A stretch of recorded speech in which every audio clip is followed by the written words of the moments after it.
this week, our tidbits, sponsored by Game Day Sportswear, local company getting out sportswear, workwear, and any sort of apparel you need for your club. Sorry, I'm supposed to put my boobies out.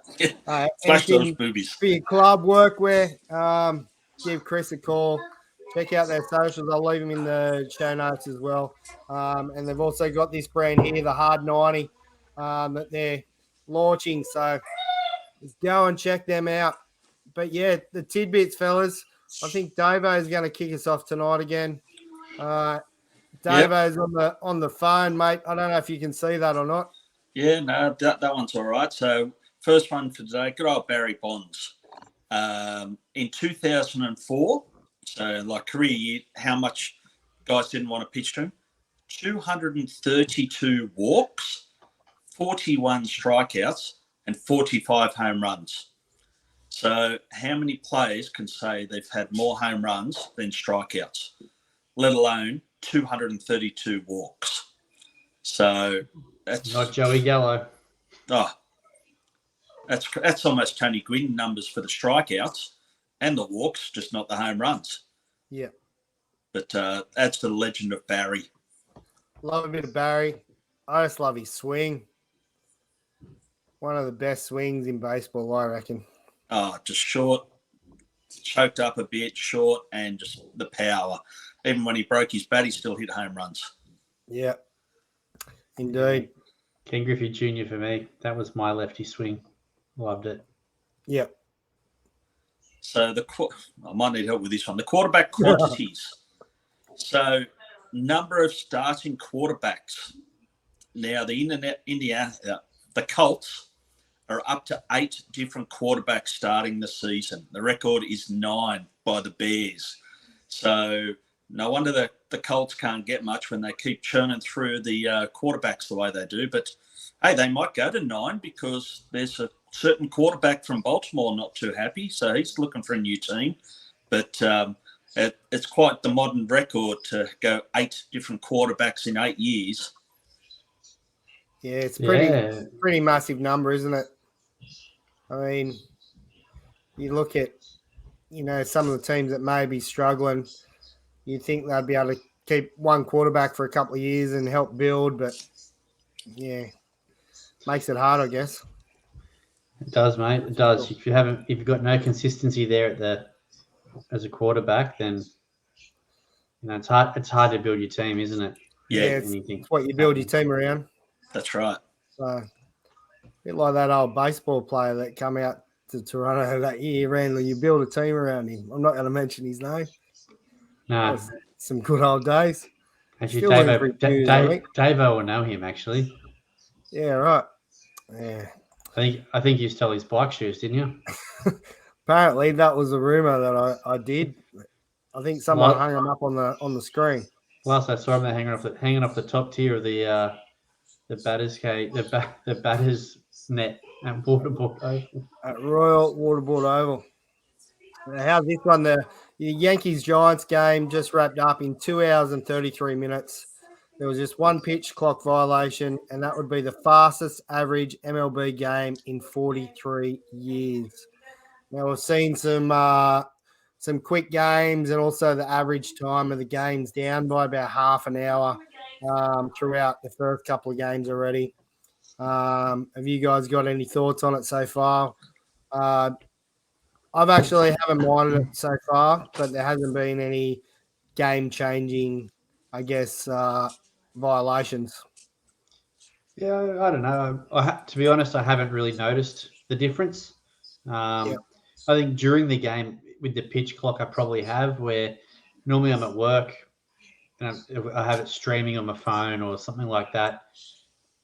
And you can be working away and it doesn't matter and things happen because they were much slower. You could see a lot of what happened. Now I'm finding that all of a sudden I look at my phone and it's like, 2 out. When did that happen? Yeah. So it's just maybe that's what happened. It's a little bit more of that passive play that just it is making you focus more because it is happening so quick. But it is good to see.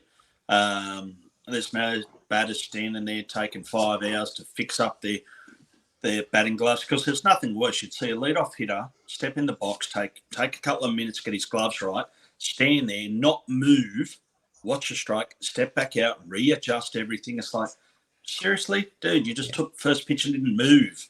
So, no, I think it's been good so far. Yeah, I think it's been good. I I noticed that there was a pitcher. Who was it? Angels, I think it might have been. Anyway, I can't remember who it was. But he was struggling a bit and got behind a couple of hitters because, he'd get the ball back and take his time like he usually was. Then he'd have to rush into his sort of motion and stuff like that. But other than that, I've enjoyed it. I thought it's been quality so far. We'll see what happens later on down the track. See if there's any sort of game-changing results from a violation, then we'll talk about it again. This one, 4 pitchers had 10 strikeout outings on opening day, tying the 1970 record for most in a season opener since 1901. So Otani, who had no result, Webb, who had a loss, our Yankees friend down here, he had a win, and Dylan Cease, I don't know how they went. Did they have a win or a loss? But 10 strikeouts on opening day was great to see. Cease was dealing. He was throwing well. So that was against the Astros too. Okay. So that was a game on Fox. So it was good to see. Yeah, Cole did well against the Giants. Dominated them. Yeah. No, good to see. It was good to see. I thought Logan Webb threw well for the Giants too. Unlucky 6-0. But mistake to judge. I think Cease and Shoei both got a no result. Yeah. No result. They both did, yeah. And they both Shoei still ended up with a 0 ERA, and Dylan Cease had a 1.42 ERA. Yeah. For that game, pretty good outings to get a no result. Pretty impressive, yeah. No, it was good to see. I think you're up next, Randall. I am. Kutch. Andrew McCutchen has seen the 2 fastest tracked pitches in MLB history. In his career, Andrew McCutchen has now seen 105.8 mile per hour fastball from Aroldis Chapman, and also 105.2 mile an hour fastball from Hunter Green. So they're the fastest 2 tracked pitches in MLB history. Mate, poor old Kutch, he'd be filthy on that. I'd much rather see the slowest 2 than 105. And he's not getting any younger, so it's not like his hands is probably still quick, but it's not like he's a 20-something year old coming through and, yep, not a problem, I've got that. At his age, he's probably like, oh, shit, where's the knuckleballer? 105 probably looks like 110 doing now. Jeez, the poor bugger. Yeah, Tell you what, I really hope that they're only strike 1. Yeah. Because I tell you, there's some ugly looking swings. Now this one, talking about bigger bases and pitch clock and all that sort of stuff. This has actually changed a little bit since I picked it up today. Jorge Mateo is leading the MLB with 4 steals so far. That's through 4 games. He's actually only played 3 of those 4 games. It says here 4 players also have 3, but actually there's now 3 players that all have 4. Jorge Mateo, Cedric Mullins, both from the Orioles, and Miles Straw, who I think is with the Guardians. Yeah. I think. Yeah. And then there are another 4 players that all have 3 as well. So it does beg that question: how many stolen bases are we going to see this year? Are we going to see some fresh, some good numbers? I reckon we're going to see at least 1 or 2 of 40. I think just with the pace of play, the pitchers can't stand there and just hold and hold and hold now. So a bit of an advantage back to the base runner, because they know they can count like how long the pitcher's got before he has to go. Yeah. So Massive advantage. Yeah. Massive And advantage. Look at that already. It's shown. Well, you talked about, earlier on, Davo, you seen a number 2 down by the catcher. It's going to be a curveball. Away you go. Trying to get that stolen base or pass ball, or as it might be. These guys have got that, those couple of inch advantages. And look at what we see here with the opening weekend stolen bases. Like last year, there was 43 attempts. This year, there was 84 attempts with 70 stolen bases. That is massive. Absolutely massive. So who knows what we're going to see. And size does matter. You think about it, like how often they were bang plays on stolen bases. Now you think with the bigger stolen, like the bigger base, so they're a little bit further off first when they go, and a little bit like at second. Fair enough, it might only be an inch or something, but on a bang play, that's all you need. Yep. That's it. I saw 2 of them today where they were bang plays today. And it's like, well, last year that's out. Both of them are out. Yeah. And this year that's 2 stolen bases. And just watching these guys, or they're getting their leads are bigger, and they're drawing that, what do they call it? The disengagement.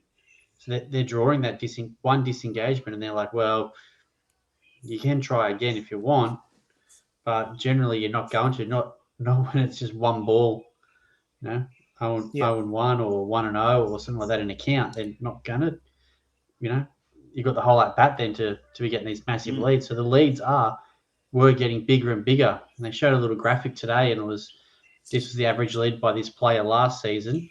This is already their average lead this year, and it was an extra 2 steps or step and a half. And it's a bigger surface to dive back to as well. Yep. Yeah, that's it. They're going to that back side of the base, and it's a long, it's further for the sweep tag and, all that sort of stuff. So, yeah, it's good. I like it. Brings a new dimension into the game. Good to see. For sure. I love it. All right, fellas, that's our tidbits. Proudly supported by Game Day Sportswear. Go and check them out. Link below of their socials. Yeah, hard 90.